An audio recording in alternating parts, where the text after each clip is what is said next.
ചില ചികിത്സാരികൾക്കൊരു സ്വഭാവമുണ്ട്. വാതിലണ്ടടക്കുക, എന്നിട്ട് ഒരു റൂമിൻ്റെ ഉള്ളിലേക്ക് ഒരു പെണ്ണിനെ അങ്ങോട്ട് കയറ്റുക, എന്നിട്ട് ഈ പെണ്ണിന് ഇരുന്നിട്ട് ഊതി കൊടുക്കല്ലേ ഇല്ലേ ഇല്ലേ. ഊത്ത് നല്ല കാര്യ, ദീനുള്ള ശറ ഉള്ളതാ, ഇല്ലേ ഇല്ലേ എങ്ങനെ ഇല്ലേ.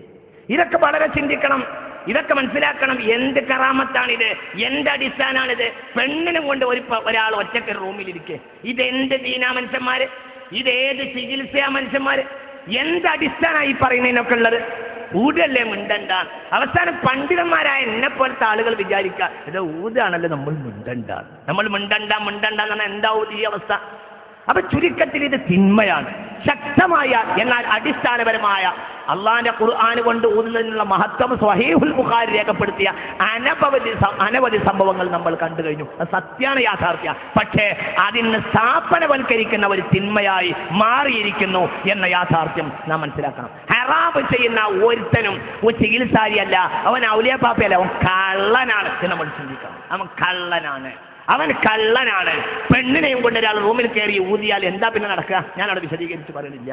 ഒരാണ് ഒരു പെണ്ണും ഒരു റൂമിൽ ഒറ്റക്ക് ഒരുമിച്ച് ഊതിയാൽ മൂന്നാമത്തെ ആൾ പിശാചാണെന്ന് മുഹമ്മദ് നബി സല്ലല്ലാഹു അലൈഹി വസല്ലം. മുഹമ്മദ് നബി സല്ലല്ലാഹു അലൈഹി വസല്ലം പറഞ്ഞ നിയമം ഔലിയാക്കും ഹോജക്കും ഷെയ്ഖിനും തങ്ങൾക്കും മൂല്യർക്കും ഒക്കെ ബാധകമാണ്.